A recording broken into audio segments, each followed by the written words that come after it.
Michael Drejka is guilty. The jury returned its verdict within the last 20 minutes. You watched it happen live right here on ABC Action News. Our Michael Paluska was inside the courtroom as the verdict was read. He's now with Markeis McGlockton's family with reaction. Michael?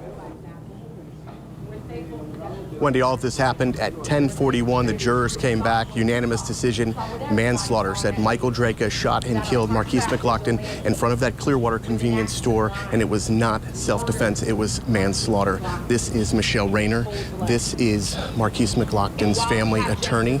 She is flanked behind her by Brittany Jacobs, and also Brittany Jacobs, his girlfriend, and also Michael McGlockton, which is Markeis's father. They just walked out. They're talking right now. If we can go to that other camera and listen into them. My producer can pull that up and let me know. Once again, we are incredibly thankful and grateful to the prosecution. We are grateful to the jurors of this case that they saw what we saw. And I'm so proud and honored to be able to stand here with Markeis's family. It has been the honor of my life. And so with that, I'm gonna let Michael, and then we'll go from there. First of all, I just want to give thanks to the state attorney, Jeff and Scott. Those guys did an incredible job. Once again, it's been well over a year since we've been dealing with this matter, and I can safely say my family can rest now. Now we can start putting the pieces back together and move on. So once again, I want to thank the state attorney, Jeff and Scott. I also want to thank Michelle as well. She's a hell of an attorney. Also want to thank the community for sticking by us and been to every rally, doing all the things that they needed to do to help keep us uplifted in this time of grievance that we've been going through. But again, we just want to thank all of you and thank everybody that has been behind us, and please continue to support us because this is still not over. It's not over. Are you good? Monica? Anyone? Markeisha? Come on, you want to say something? Come on, Keisha, you good? All right. Well, as you know, this has just been a journey for Markeis's family. This has been a journey, and I think that we're all kind of still processing everything. And we understand that with this guilty verdict, it will not bring Markeis back. But I think what this message sends to not only the state of Florida but to the country, that there are moral-minded people that are able to see things for what they are, because people are getting sick and tired of vigilantes going out here killing people with guns and acting like that there's no consequence or no recourse, and people are, quite frankly, are tired of black folks dying by the hands of that. And I think that we are seeing that enough is enough. People of all races are saying enough is enough. So we are so grateful and so thankful that the jury got this right. And once again, we just extend our gratitude to the state attorney's office, to Mr. Rosenwasser, Mr. Schaub, to the community that pushed us, to the community that would not rest until there was an arrest, to a community that stood in the gap for this family, even when it looked somewhat hopeless. So we thank y'all so much. If there's any questions, I'll take a few and then we'll go. There are no questions? All right, that's a first. Well, all right. Yes. The jury came back and didn't understand the terminology. Did that concern you at all, that they didn't even know what the terms were? I mean, I think that, of course, it's always a concern, and I think as a trial attorney, you're always like, oh, Lord, what is the question going to be?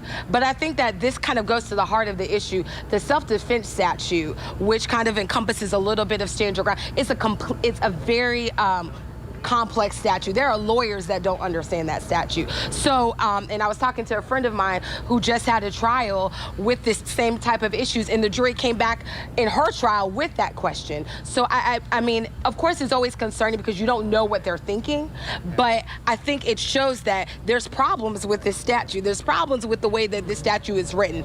And so, once again, that's something that we're going to be looking at, just as Markeis's family, of where do we go from here? What do you think was the key moment or moments where the prosecutors clinched the case? You know, I think there were so many moments. One, I think the video. I think also during Mr. Rosenwasser's closing, when he began to show the video and to show Michael Drejka's words and how they were so inconsistent and how what Michael Drejka saw was actually not what happened, and that, you know, the concern and the things that that the defense were trying to put up, I think that was the moment. I think people really started to get it. But I heard an interview with the alternate juror, and he said, you know, on the first day, I had already kind of made up my mind that if I had to serve and I had to deliberate, that he would be found guilty. And you know what? I really want to address this.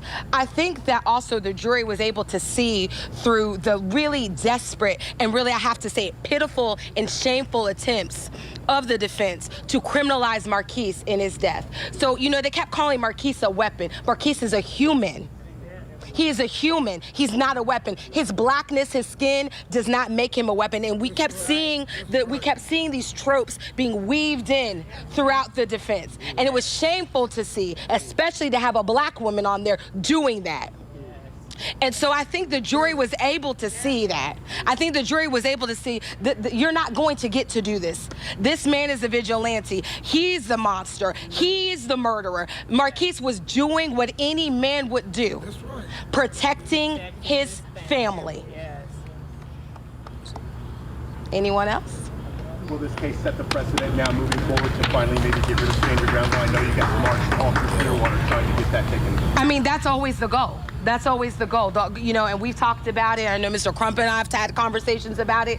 You know, it's always the goal to be able to challenge that law because, you know, our position is that it is legalized murder. Our position that it is not a good law. Our position that, you know, you even heard the jury come back like, you know, with elements of people still thought, well, is this a stand your ground case? Is this not a stand your ground case? So, I mean, I think that this kind of reverberates through the state and through Florida and through the nation that, you know, we got to kind of look at this. We got to kind of figure out what's going on with this. Does that make you mad the sheriff initially didn't charge? Yes, because he got it wrong. He got it wrong. But guess what? The jury said, we're going to make it right. So if there's no more questions, thank y'all so much. We appreciate y'all. Thank y'all.